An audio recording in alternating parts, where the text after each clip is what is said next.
It's a movement that is sweeping the nation all across the country. Hundreds of these protests across the country and may involve millions of people. 32% of the candidates who were elected last night across this country are affiliated with the Tea Party movement. 5 years ago, my brother Charles and I provided the funds to start the Americans for Prosperity.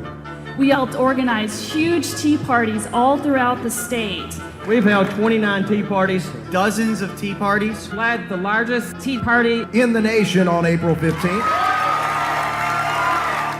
The Koch brothers, Charles and David Koch, are now the fifth richest persons in the country. They're both worth about $20 billion. They deliberately founded these groups to intervene in government. And now you have very motivated people willing to fight for what they think is rights for themselves, but in fact is forwarding a corporate agenda. They're trying to push socialism in this country and take our freedoms away. We're not standing for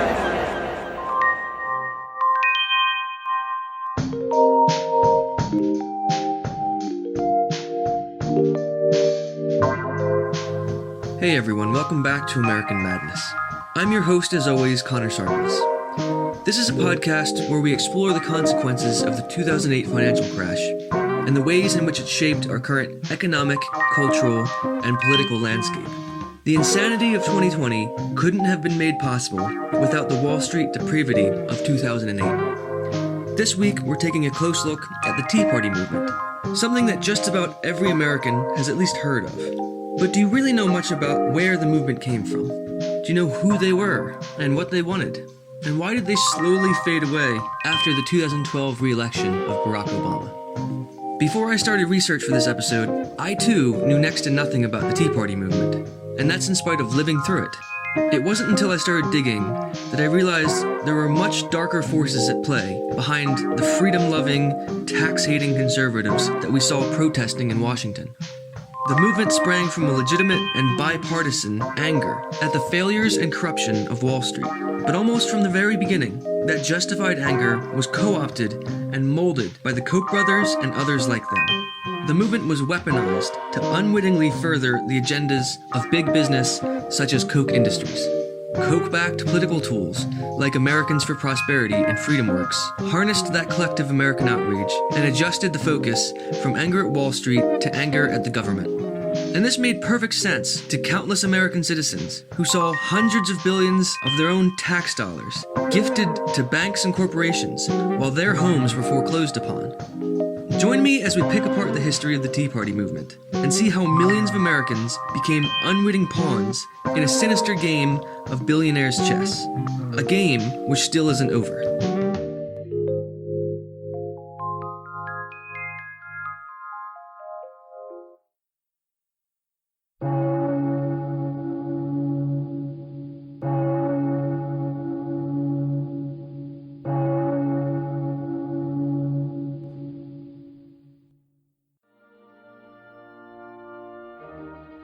A Tea Party rally in central Illinois, about an hour's drive from Chicago.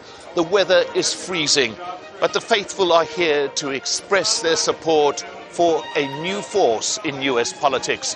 Founded only 18 months ago, the Tea Party has injected a new, vibrant, conservative energy in these midterm elections. So unless you were living under a rock for the entire Obama administration, you've almost certainly heard of the Tea Party movement. Perhaps you know someone who was a member, perhaps you yourself were a member. But where exactly did they come from? What was the Tea Party origin story? To understand that, we have to look back at more than a century's worth of history. We have to look at a group of fringe political extremists who ran to the right of Ronald Reagan in 1980. We have to look at a future U.S. congressman who stumbled across a copy of Friedrich Hayek's book, The Road to Serfdom, while serving as a flight surgeon in the Air Force. We can even go back as far as 1888, when a Dutch immigrant by the name of Harry Koch arrived in America and planted the seeds of a vast industrial giant that would drastically shape the course of U.S. politics in the 21st century. However, the more immediate and obvious roots of the Tea Party stem from the 2008 financial crash. It's a tragic tale that every American knows by heart. We're going to work our way backwards, but for now, just know that the Koch brothers, for decades before the crash, spent millions of their own dollars trying to impose their libertarian ideology on Washington, D.C. And they did a pretty good job of it, too. So, one moment that many people point to as the birth of the Tea Party movement was Ron Paul's Money Bomb fundraiser on December 16th, 2007, which was the anniversary of the original Boston Tea Party, where he and his campaign raised over $6 million in 24 hours. Aside from Howard Dean's presidential campaign in 2004, Ron Paul was one of the earliest presidential candidates to realize and tap into the power of the internet for campaign fundraising and for campaign outreach. In a lot of ways, Ron Paul really was the right-wing counterpart to Bernie Sanders. They were both senators that were previously unheard of before their presidential runs. They both seemed to come out of nowhere and have a surprisingly strong message that was largely focused on economics, and they both did very well with young voters, and they both pissed off the leaderships of their respective parties. Ron Paul was hated and smeared as a kook by Republicans, just as much as Bernie was by the Democrats. And this is probably because they both posed a major threat to the corporate-friendly elements of both of those two parties. Here's an old clip from Politico that I dug up about Ron Paul's fundraiser. The way to go right now. Finally, a certain Republican presidential candidate has raised a certain large amount of money, but since I've sold out to the elite media conspiracy, I'm not allowed to tell you any more details. Finally, John Edwards today. I'm just kidding, it was Ron Paul. Ron Paul, Ron Paul, Ron Paul. I know that much to the chagrin of many of you, I don't mention him every single show, but when he deserves to be mentioned, he deserves to be mentioned. Politico's Ken Vogel has the story. The guy pulled in $6 million yesterday, probably the largest single-day political fundraising total in U.S. history. Campaign spokesman Jesse Benton says the money puts total fourth quarter fundraising at over $18 million. That means he's almost guaranteed to outraise all of his Republican rivals for the fourth quarter. The date of his money bomb, December 16th, was the 234th anniversary of the Boston Tea Party. But something tells me that Paul's supporters party with beverages a little stronger than tea. Well, that's it for today's hit. Check out Politico.com/playbook. So this Tea Party money bomb is largely the reason that the eventual movement became known as the Tea Party. And there's plenty of others who would later go on to use that term before it fully took off, as we'll see later on in the episode. But this was a seminal moment for this new resurgence in libertarian politics that was about to become super prevalent in the country. What was really impressive about the Tea Party money bomb is that it was preceded only 1 month earlier by an unofficial event that raised $3 million for the campaign. It fell on November 5th, 2007, which was almost exactly 1 year before the 2008 election. And it was also the anniversary of Guy Fawkes trying to blow up Parliament, making it highly symbolic for a libertarian campaign like Ron Paul's. The event was organized by a music promoter named Trevor Lehman, who had no previous political experience. He had no connection to the Ron Paul campaign. He was just some guy who liked the ideas that he was hearing enough to dedicate some of his time and energy into helping out a candidate that he felt truly cared about people like him. And this is something that Paul in 2008 and Sanders in 2016 were both very good at. They brought people into the political process who previously were either apathetic or uninterested or worse yet alienated altogether from the system. And here's another Politico clip about that November 5th money bomb event. It's Tuesday, November 6th, 2007. I'm James Kotecki, and this is Playbook TV. If it's Tuesday, it must be time to mention Ron Paul in a desperately transparent bid to boost our ratings. Actually, today I have a very legitimate reason to mention Dr. No, because as Politico's Jonathan Martin reports, his fundraising yesterday was anything but desperate. The Republican presidential candidate apparently raised $3.8 million from 35,000 donors in a 24-hour period. It's being called a money bomb, and it happened on the 402nd anniversary of Guy Fawkes' attempt to bomb the English Parliament. Note the subtle libertarian subtext there. Paul's campaign says it's not responsible for the bombing and did not officially coordinate the dropping of said bombs. In a related story, the fundraising feat has prompted Ron Paul's opponents to drop the F-bomb. Looking back at how strong Ron Paul's grassroots support was in 2007 and 2008, he probably would have been a stronger candidate against Obama than John McCain. As I've said before, any Republican running in 2008 was going to have an uphill battle considering the disastrous legacy of the George Bush era. But Ron Paul was something of a political outsider, much like Bernie Sanders, and he was a vocal anti-war critic of the Bush administration. Also, his economic message was resonating with millions of Americans just as the U.S. economy was beginning to implode. So John McCain was perhaps more palatable to Democrats, but he didn't really excite his supporters, the same way that Obama excited Democrats and that Ron Paul excited Republicans. He was seen as a patriot, but he was largely uninspiring as a candidate in the year 2008. Kind of like the Republican John Kerry. And speaking of weak and uninspiring candidates, let me just play the rest of that clip really quick. Joe Biden told CNN recently that he believes he'll do well enough in Iowa to propel him to a come-from-behind victory in the Democratic primary. However, he said that if he wasn't the nominee, it would probably be Hillary Clinton, and he wouldn't want her to be her vice president because Bill Clinton would dominate the White House. You might be right about that, Senator, but your statement assumes that it's now a two-person race between you and Hillary Clinton. It's a good thing nobody knows about that Obama guy, because otherwise he could really start cutting into your 3% in the polls. Finally, it's Election Day 2007. Kentucky and Mississippi. It's funny to me that Joe Biden and Hillary Clinton's names have been popping up in the Democratic Party for decades. It's a good reminder to everyone that they've never really been strong candidates. And with the freak exception of this turbulent COVID world we live in, Joe Biden has never polled or performed well while running for president.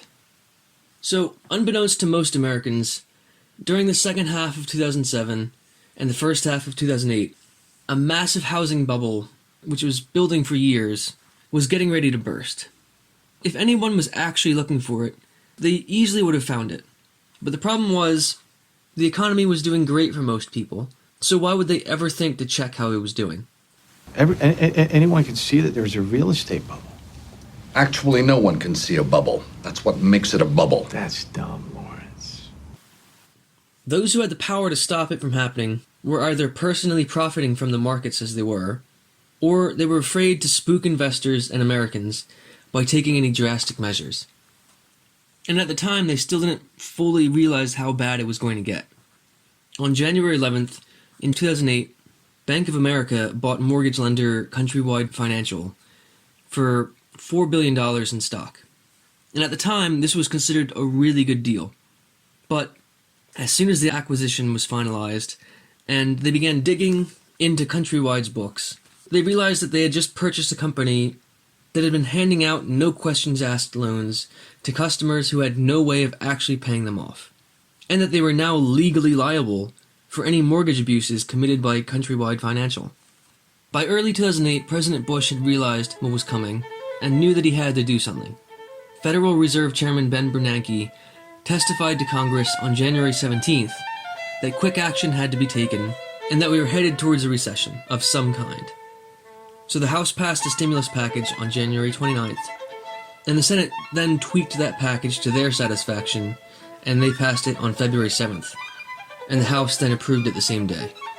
George Bush signed the Economic Stimulus Act of 2008, as it was called, into law on February 13th, 2008. At just over $150 billion, it seemed like a lot of money at the time, but it ended up not being nearly enough to save the U.S. economy. I appreciate other members of my cabinet who have joined us as well.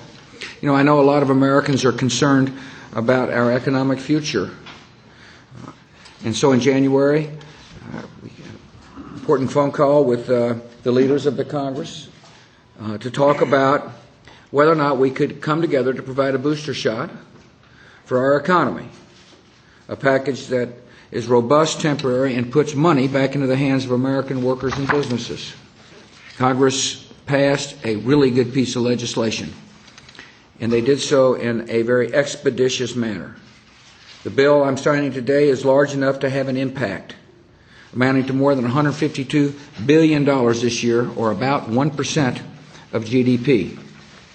The bill provides individual tax relief in the form of tax rebates. These rebates will amount to as much as $600 for individuals and $1,200 for married couples, with additional rebates for families with children. The members resisted the temptation to load up this bill with unrelated programs or unnecessary spending, and I appreciate that. I thank him for acting to provide immediate tax relief to the American people. Bush and many others were naive enough to see what was going on in the economy and think that tax relief was going to solve the problem. Those tax rebates that Bush was talking about in that clip are eerily similar to the $1,200 COVID stimulus checks of 2020, an ominous sign of a half measure at a time that requires something much larger. Also, I like that he says Congress resisted the temptation to load the bill up with unrelated programs and unnecessary spending. And for the most part, that's true. So normally any bill in Congress that's going to get passed no matter what, such as a budget bill, are loaded up with these unnecessary provisions and unrelated amendments so members of Congress can sneak things into the law. In this case, because of the urgency, they realized if they were seen to drag their feet on the issue, it might hurt them in their re-election chances. So because of the urgency, this bill got passed with very few changes. The exception was a change made by the Senate, which stipulated that taxpayers filing jointly were not eligible for a rebate if any person on that tax return filed with an individual taxpayer identification number instead of a social security number. So in plain English, this meant if someone in that family or that couple that was filing jointly was a non-US citizen who didn't have a social security number, then no one in the family could receive the rebate. So there were many situations that happened where, for instance, US soldiers were stationed overseas with their non-citizen spouse and one or more US citizen children, and normally they would receive a rebate of roughly $300 per person in the family. But if just one person, if just one of the spouses didn't have a social security number, then no one in the family was eligible, and they were no longer entitled to that rebate. And this rule was added at the behest of the Federation for American Immigration Reform, or FAIR, as they like to call themselves. FAIR consider themselves another lobbying group, but the Southern Poverty Law Center classifies them as a hate group, which is more accurate because they have direct and indirect ties to multiple white supremacist groups. And FAIR was founded by a guy named John Tanton, who was a pro-eugenics eye doctor, and someone named Sidney Svensrud, who was a former board member of Planned Parenthood and a chairman of Gulf Oil. So this morally dubious group had an ally in the Senate by the name of Senator John Ensign. Ensign, a Republican from Nevada, was a Pentecostal veterinarian and a member of the infamous Fellowship, or also known as the Family. There's that Netflix documentary about them. And he's probably best known for his affair and corruption scandal. So Ensign, the morally scrupulous Christian he was, had been having an affair with Cynthia Hampton since 2007, who was a woman that worked for the PAC that supported his campaign. And her husband, Doug Hampton, was a close friend of Ensign and worked as one of his top staffers. And at roughly the same time that John Ensign was lobbying the Senate on behalf of FAIR, he was approached by Senator Tom Coburn of Oklahoma and two of his church leaders, and they wanted him to break it off with Cynthia Hampton, because obviously it wasn't a good look for him to be having an affair. So the three men made Ensign sit down and write a letter to Cynthia Hampton saying that the affair was over, he was breaking it off, and that it never meant anything. I think they made him write that he was only using her for pleasure. Then they walked him to the nearest post office, which was a FedEx store, and they made him mail the letter to her. And then, of course, later that day, he just called her on the phone, and he told her, hey, ignore the letter, I was forced to write it. And then he hopped on a plane, flew to Nevada, and he spent the weekend with her. He also, during the same time, got Doug a well-paid job as a lobbyist to keep him quiet. And such was the man who sought to save precious tax dollars from the evil hands of immigrants. And time again, history repeats itself. Because what did we see with the COVID stimulus checks? What happened to foreign residents without social security numbers? That's right, they weren't eligible for the stimulus checks either. And neither were their US citizen spouses if they filed jointly. The exact same thing that happened 12 years ago. About a week later, the effects of the housing collapse began to have effects in Europe. British bank Northern Rock had to reach out to the UK government for support in late 2007 because it had a problem with liquidity. AKA, it didn't have cash to keep paying its employees and stay open without selling off their long-term assets, which they couldn't do because those assets were actually risks. Instead, they borrowed £300 billion in the first week of the subprime crisis of 2007. And in September of that year, they had a run on their banks. Crisis at Northern Rock. Customers queue outside some of the bank's branches, but the Chancellor says it's a sound business.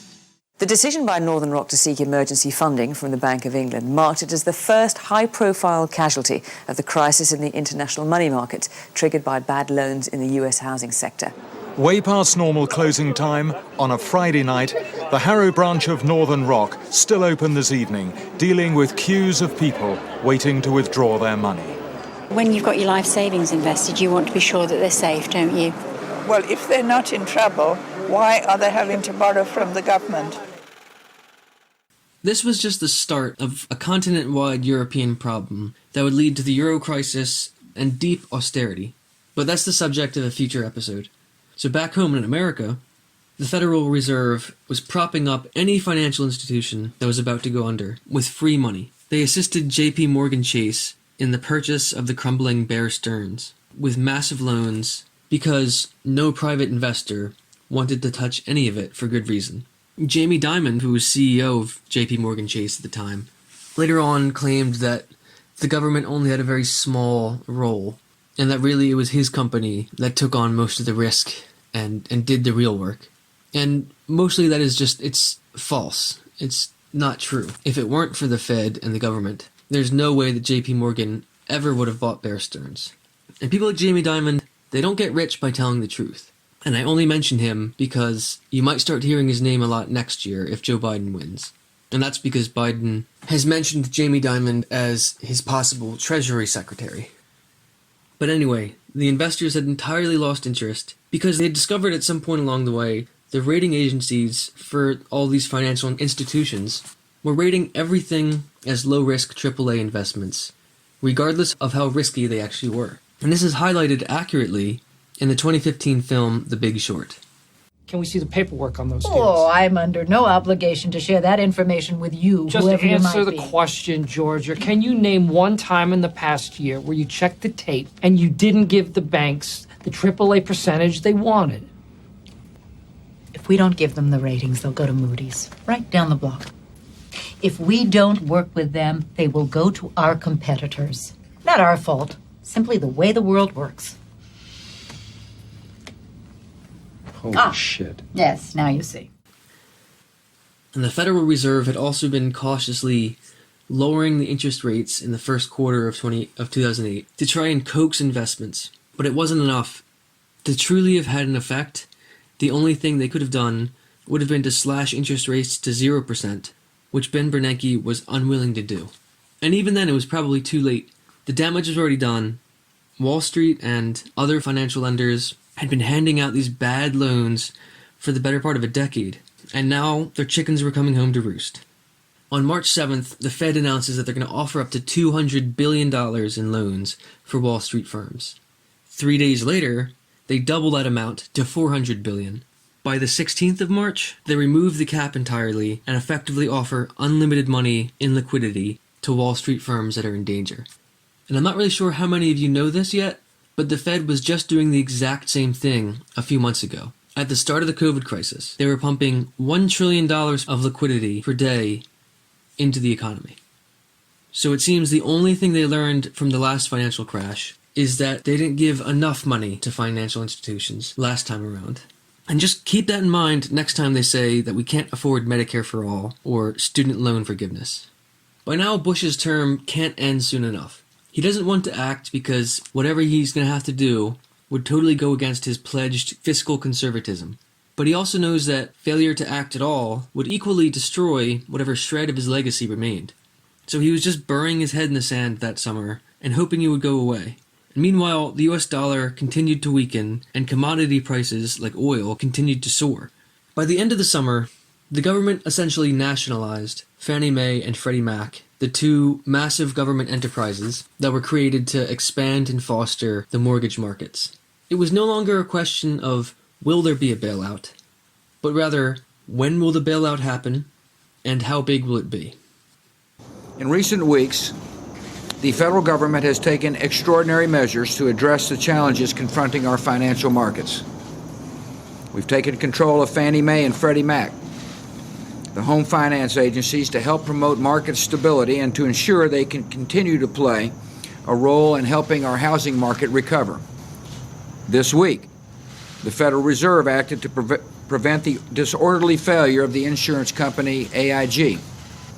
Last night, the Federal Reserve, in coordination with central banks around the world, took a substantial step to provide additional liquidity to the U.S. financial system. These actions are necessary, and they're important, and the markets are adjusting to them. This speech came just 3 days after Lehman Brothers filed bankruptcy, after months of flagrant disregard for market indicators by their CEO, Dick Fuld. Fuld not only underestimated the scale of the recession, as he openly admitted later on, but he seemed to operate under the assumption that there was no reason to worry because the government, in the end, would just bail them out if things got too bad. And why wouldn't he think that when left and right, other financial institutions were being propped up with hundreds of billions of dollars worth of liquidity? In the end, Fuld and Lehman Brothers would be the sacrificial lamb of the financial crisis.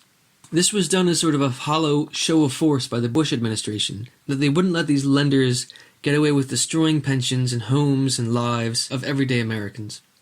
The Lehman Brothers bankruptcy remains to this day the largest ever bankruptcy filing in U.S. history, at $600 billion worth of assets. The very next day, after Lehman Brothers was allowed to go under, the Federal Reserve saved insurance giant AIG from collapse. All in all, AIG was bailed out to the tune of $180 billion. With U.S. financial markets in crisis, but Congress balking at his bailout plans, President Bush went on TV to say times like these demand urgent action. And he's inviting candidates John McCain and Barack Obama to join top lawmakers at a White House summit on what to do. The market is not functioning properly. There has been a widespread loss of confidence, and major sectors of America's financial system are at risk of shutting down. And ultimately, our country could experience a long and painful recession. Fellow citizens, we must not let this happen. And he's urging lawmakers to set politics aside to get something done. Meantime, the irony here couldn't be greater. A small government, free market conservative using what could be his last primetime speech to plead for two things he's always hated: massive intervention in the economy and a huge new pile of taxpayer debt. With the 2008 presidential elections only weeks away, George Bush, in the final months of his administration, signed the Emergency Economic Stabilization Act of 2008 on October 3rd of that year. The bill created a program called the Troubled Asset Relief Program, or TARP, which was authorized to buy $700 billion worth of toxic assets from the banks. Well before Barack Obama ever took office, the bulk of the damage was already done, as untold billions of dollars were pumped into financial sectors, but in spite of which, millions of Americans still lost their homes and pensions. But that didn't matter. To all those millions of pissed-off Americans, the newly elected Barack Obama was about to become the poster boy for government corruption and the creeping threat of socialism. This is a CBS News special report. I'm Katie Couric at CBS News election headquarters in New York. And we have breaking news, momentous news, really. CBS now estimates, because of victories in California, Washington, Oregon, and Hawaii, CBS projects that Senator Barack Obama of Illinois will be the next president of the United States. He defeats John McCain, the senator from Arizona and Vietnam War hero. And no matter whom you voted for... Across America, the celebrations were long and loud. USA! USA! People poured onto the streets as Obama's overwhelming victory was confirmed. For many, the result brought relief and joy. New York's iconic Times Square, the very heart of this great city, overflowed. It was more like New Year's Eve in Times Square as the revelers soaked up this moment in history. And today, they will wake up to a new year, a new era in an America that promises to be much more united. Good morning. Last night, I had a warm conversation with President-elect Barack Obama. I congratulated him and Senator Biden on their impressive victory. No matter how they cast their ballots, all Americans can be proud of the history that was made yesterday. Yet, under our next commander-in-chief, there are some things that will not change.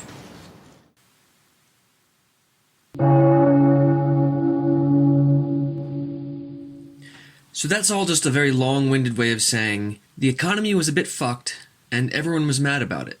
I think if somehow John McCain had won, there still would have been a Tea Party movement or something like it, but it wouldn't have been in the same form. It would have taken the form of a Republican Civil War between fiscal conservatives and neoconservatives, and ultimately it would have been less successful. However, in that case, there would have been room for a left-wing alternative to the Tea Party. And in truth, there was a left alternative. It's often forgotten about. The problem was it was just too small to be heard. The right wing had open license to criticize Obama's handling of the financial crash because they were in the opposition.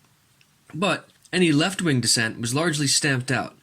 After all, we had our first black president, and for the most part he was wildly popular. So no one wanted to hear from the few crackpot socialists on the left-wing fringe who were demanding that GM be nationalized. Most Democratic voters were reading in their preferred news sources, whether that be New York Times or Washington Post or Politico, that Obama had signed the stimulus package, and they heard him say that these institutions were too big to fail. And they just took it at face value. After 8 years of bumbling George Bush speeches, the Democratic base was just happy to have their candidate in office, and especially someone who sounded intelligent. And they were willing to just sit back and let the people at the top handle the crisis.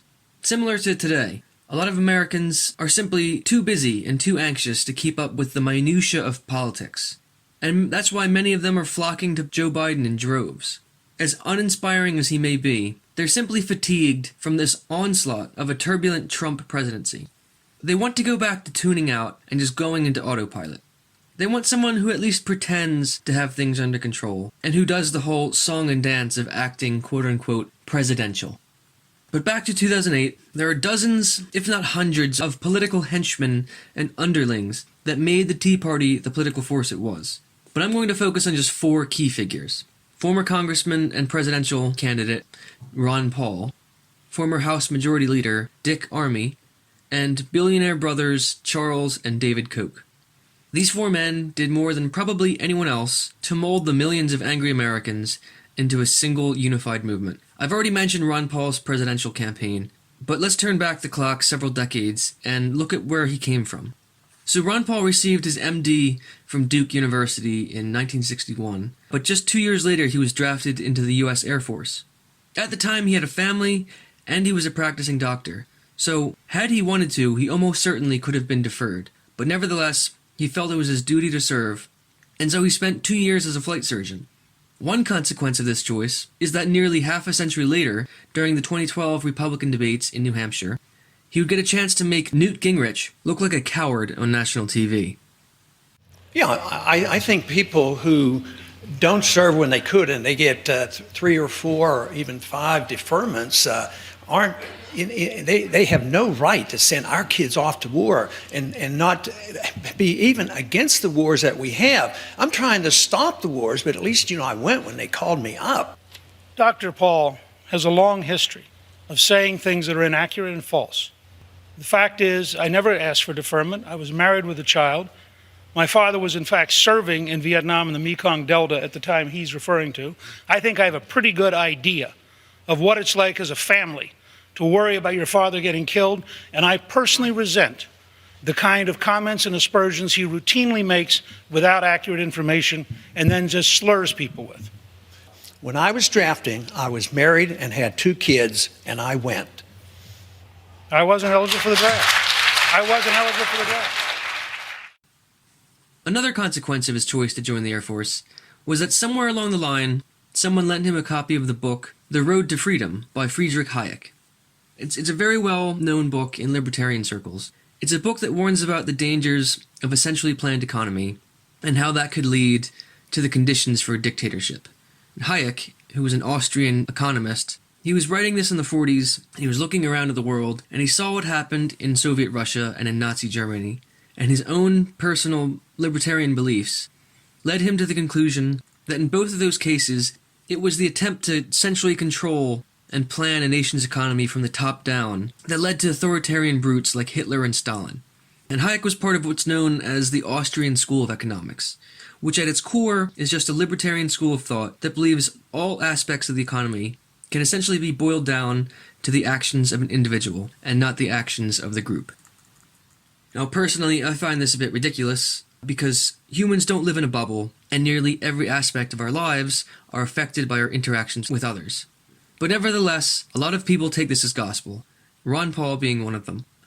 Now, The Road to Serfdom came in several editions, and it's hard to know which version Ron Paul read first. It is possible that he first read a very popular, abridged picture book version that was widely distributed in pamphlet form by none other than General Motors. So GM published these back in the mid-40s, as trade unions in America had become very powerful and thousands of men were returning to the workforce from World War II. And they were looking to undermine the unions by playing into this growing fear of communism in post-war society. I don't know whether the executives of GM at the time were Austrian school libertarians with a strong ideological principles. I'm guessing they weren't. I'm guessing they were just interested in their own profits, and saw the ideas of this book as just another tool to weaken unions and ultimately to lower the wages of their workers. Whatever the case may have been, they distributed thousands of copies of the dumbed-down picture book version intended for a working-class audience. And this was decades before the Koch brothers touched on a similar idea. Ron Paul became obsessed with the ideas he encountered in The Road to Serfdom, and he began reading anything he could find by Friedrich Hayek, or by Ludwig von Mises, or Ayn Rand, or any other libertarian writer he could find. If he hadn't discovered these ideas so late in life, he surely would have studied economics rather than medicine. In 1971, when Richard Nixon took the US dollar off the Bretton Woods system gold standard, Ron Paul saw this as so destructive and corrosive to the economic backbone of the country that he decided to run for Congress. And in April of 1976, he won a seat in a special election. While in office, he railed against the Federal Reserve for their role in causing high inflation. He argued for a return to the original gold standard the US dollar used from the 1870s until the 1930s. When Jimmy Carter teamed up with Republicans to reinstate selective service in 1980, Paul was one of the few critics from the right. Only a few years before, in 1973, Richard Nixon's defense secretary, Melvin Laird, instated an all-volunteer military, thus ending the draft. But Carter wanted to return to selective service as a sort of backup in case America ever again had to face a large conventional war, which required large numbers of young men to be used as cannon fodder. In the end, Carter got his way, and despite Ron Paul's best efforts over the years, we still have selective service in America that theoretically could be used at any point. Just this year, in January of 2020, when Trump killed Iranian General Soleimani, and the internet was awash in World War III memes, young Americans from every corner of the country were so worried about the thought of being drafted that the Selective Service website crashed several times, since it couldn't handle the above-normal levels of traffic. Paul started his own libertarian think tank during the early days of his political career, called the Foundation for Rational Economics and Education, or FREE. FREE would go on to be very helpful during his presidential campaign in 2008, publishing a compilation of decades worth of his essays into book form. 8 years later, in 1984, Paul would also become chairman of a new libertarian think tank called Citizens for a Sound Economy. This organization was founded by none other than David and Charles Koch of Koch Industries. Years later, the organization was split into the two groups that formed the backbone of the modern Tea Party movement, Americans for Prosperity and Freedom Works. While Ron Paul is a name we're all familiar with, there was another libertarian-minded congressman who wielded even more power than Paul and largely flew under the radar of those outside of the D.C. Beltway. And this was all in spite of having the rather absurd name of Dick Armey. Representative Richard Keith Armey, like Paul, was both a Texan and a fan of Austrian school economics. He taught as an economics professor for 2 decades before he entered politics. In 1984, he was elected to the House, the same year that Paul stepped down to run unsuccessfully for the Senate. In 1993, at the start of the Clinton administration, he became the chairman of the House Republican Conference, an important inter-party position held by such various figures as Mike Pence, John Boehner, Gerald Ford, Dick Cheney, and Liz Cheney, to name a few. In the lead up to the 1994 midterm election, he worked closely with the aforementioned Newt Gingrich to draft a document that became known as the Contract with America. It was basically a list of promises to the American people by the Republicans, to be carried out if they won a majority in the House of Representatives. The nationwide campaign efforts worked, and the Republicans ended up controlling the House and the Senate for the first time since 1953, in what was called the Republican Revolution. The success of their strategy propelled Gingrich and Armey into power. Gingrich became the Speaker of the House, and Dick Armey became his right-hand man as the House Majority Leader. Gingrich gave Armey an unprecedented amount of power by giving him control of the legislative schedule, essentially controlling what was allowed to go to a vote on the House floor and when. He was one of the most powerful people in Washington, and yet, in all probability, you've never heard of him unless you were paying close attention to the political discourse back in the 90s. He was in every way as important as Ron Paul in laying the groundwork for the Tea Party, but he was also a bit of a prick. He lacked the grace and friendliness of someone like Paul. He once referred to the openly gay Congressman Barney Frank as Barney Fag. There's a good reason he never ran for president. He knew that if the cameras were on him, most Americans wouldn't like what they saw. After he left Congress in 2003, he became the chairman of Citizens for a Sound Economy, the same Koch brothers group that Ron Paul chaired in the 80s. When the organization had a schism in 2004, in part caused by Armey's poor personal relationships with other people, he became chairman of the new group Freedom Works. Armey really was the yin to Ron Paul's yang. Ron Paul had been married to his wife Carol for more than 6 decades. Dick Armey divorced the mother of his 3 children and married his current wife Susan, but only after she called off the wedding on 3 separate occasions. Armey can't help but make enemies wherever he goes. He's just always been a very abrasive and rude figure. That's the state of our economy and our world right now, Representative Armey, and it's sad. I'm so damn glad that you can never be my wife, because I surely wouldn't have to listen to that prattle from you every day. That is what I'm talking. Well, boy, that makes 2 of us, sir. That was really an outstanding comment. In the early 2000s, towards the end of his time in Congress, he was squabbling with Christian conservative groups like Focus on the Family and its founder and director, James Dobson, a well-known evangelical figure. Dobson was claiming that Armey hadn't properly delivered for the Christian right and hadn't made good on his promises on social issues. Dobson and Focus on the Family said that Republicans owed their majority in Congress to the Christian conservatives and that they had the power to take away that majority. Armey was furious about this and said that he refused to be bullied by Dobson, but conveniently retired the following election cycle.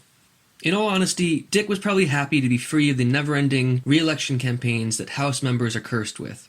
I'm sure he looked over at his Senate colleagues with envy that they could carry on without the distraction of having to fly home every 2 years, and as the director of Freedom Works, he thought he could regain power without being held accountable to any electorate. And for a while, he did just that. With the financial crash and subsequent election of Barack Obama, Dick Armey was about to become the de facto congressional Tea Party leader. I mean, the fact of the matter is his objectives may be laudable, but his appreciation for the world in which he lives is de minimis. I mean, he just doesn't understand the world in which he's living, and it's really frightening to me. For the first time, I have a president that scares me in terms of his inability to comprehend the world in which he lives. If Ron Paul was the heart of the Tea Party movement, and Dick Armey was the fists, then billionaire brothers Charles and David Koch were the backbone. The biggest advantage of the Tea Party was its nearly infinite source of donor money from conservative millionaires and billionaires, chief among them Charles and David. The Koch brothers' grandfather was a Dutch immigrant named Harry Koch, who arrived in America in 1888. Printer by trade, and also a savvy and conservative businessman. Coincidentally, he settled in the state of Texas, just as Ron Paul and Dick Armey would eventually do many decades later. After several years, he saved up enough money to buy one of the 3 local papers, and later merged it with another to create the Quanah Tribune-Chief, the largest local paper in the area. Harry then became a shareholder in the Quanah, Acme, and Pacific Railroad, and he used his newspaper to promote the railroad and increase the value of his shares. His sons and grandsons would learn a vital lesson from Harry about the power that comes from controlling news and media outlets. He also used the paper to promote fiscal conservatism and to fiercely admonish FDR and his New Deal. Harry personally wrote many op-eds arguing against trade unions and retirement pensions and bank regulations, all the things that hindered him from maximizing his profits. It was on this foundation that the modern behemoth Koch Industries would be built.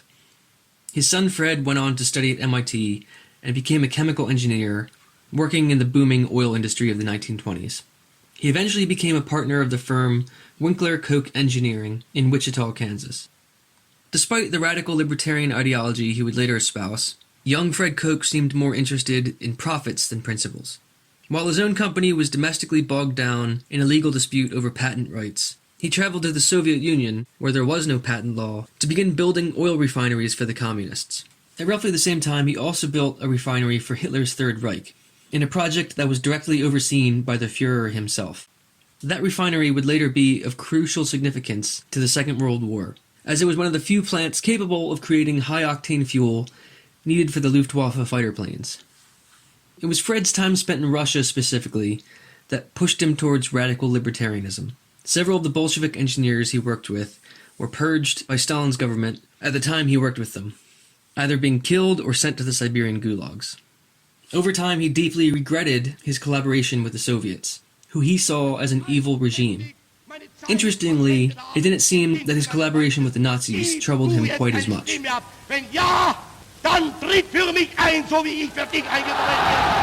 After the war, Fred became a partner and later owner of the Wood River Oil and Refining Company, which would later be renamed by his sons as Koch Industries. His 4 sons, who were in their late 20s and early 30s at the time of his passing, suddenly found themselves the co-owners of a multi-million-dollar company. Charles had already been running the day-to-day operations of the company, and along with his younger brother David, they managed to push their 2 brothers, Fred Jr. and Bill, out of the company by the 1980s. Their father had also been co-founder of the extremist group, the John Birch Society, who thought that communists were infiltrating every branch of the government and every part of society. In recognizing a communist, physical appearance counts for nothing. If he openly declares himself to be a communist, we take his word for it. If a person consistently reads and advocates the views expressed in a communist publication, he may be a communist. But there are other communists who don't show their real faces, who work more silently. They were sort of the QAnon of their time. They claimed that Republican president and U.S. war hero Dwight D. Eisenhower was actually a Soviet puppet because he wasn't conservative enough for them. Fred forced his sons to attend meetings and events, and the Koch brothers later said they thought a lot of the group's ideas were over-exaggerated and paranoid, but still they were clearly indoctrinated with a healthy dose of libertarian ideas, like Austrian school economics. The Koch brothers are true believers in free markets and free enterprise, largely because they were born into a family that always had the capital and the means to engage in and benefit from the free market. Perhaps they'd feel differently if they were born the sons of a Koch Industries employee who was working long days in dangerous conditions out in the oil fields. It was easy for them to believe that capitalism offers choice, because they were never in a position to choose between 2 bad options. They never had to choose between paying rent or buying groceries. In their minds, those type of people made poor life decisions, and it was their responsibility to live with the consequences. In their own little world, free markets are good for Koch Industries, and free markets are good for America. Therefore, what's good for Koch Industries is good for America. In the 1970s, Charles and David became more involved in politics and wanted to push back against what they saw as massive government meddling in business. And that's a fairly common view today, but it was a bit more of a fringe idea at their time. And we can thank the Koch brothers for slowly popularizing the idea over several decades. Charles and David were members of the Libertarian Party, and they were big supporters of Ed Clark, the 1980 Libertarian candidate for president. They quickly grew frustrated with the limits placed on how much money they could spend on the campaign, so they approached Ed Clark and convinced him to put David Koch on the ticket as the vice presidential nominee, so they could then spend as much of their personal wealth as they wanted to. As the 80s dragged on, the Libertarian Party became more purist and more radical, and Charles Koch particularly felt that they were no longer serious about politics. The Koch brothers switched to the Republican Party, and switched strategies as well. They would no longer dirty their own hands in politics. Instead, they would quietly fund libertarian think tanks, like the new Cato Institute, to make libertarian ideas more common and more palatable. They created groups like Citizens for a Sound Economy, and everywhere across the country, they slowly and secretly changed the type of people who got elected and began to change the way that people think. Here's what journalist Jane Mayer, who closely covered the Tea Party-Koch connection, had to say about it. I mean, again, I think you have to give them credit for having been very savvy and creative about how to take over American politics. 2010, right after the Citizens United case, the Kochs weren't just putting their own money into this. They had gathered around them maybe 400 other extraordinarily wealthy conservatives who pooled their resources together and tried to take over Congress. 2010 was a big year because it was a census year. That's the year that state legislatures draw up congressional districts and gerrymander them. So what happened was they helped make it possible for Republicans to draw districts that are advantageous to Republicans all over the country. And the Obama White House, they had no idea what was coming their way. I had an interview with David Axelrod, who was one of the political counselors at the White House, and he said, "What are you working on?" And I said, "I'm working on a piece on the Koch brothers." And he said, "Who?" And it's like no one knew what they were up to or who they were at that point, but they were working very hard at it. And when Obama lost the majority at both houses of Congress, it really stopped him in his tracks. There wasn't a lot more he could do after 2010.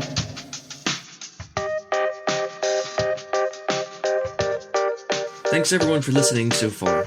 As it says in the episode description and title, this is a two-part episode. I started working on it and I slowly realized there was just no way I was going to fit everything into one episode. This first half was a lot of backstory and explanation, but I think it adds valuable context and insight into the second half. It helps you realize that these events were decades in the making, and that really key people, namely the Koch brothers, had been waiting a long time for something like this to happen. As always, I want to thank you for listening and supporting me. Please feel free to reach out for comments and questions or suggestions for episodes on Twitter at AmericanMadAF, or on Patreon at patreon.com/American Madness.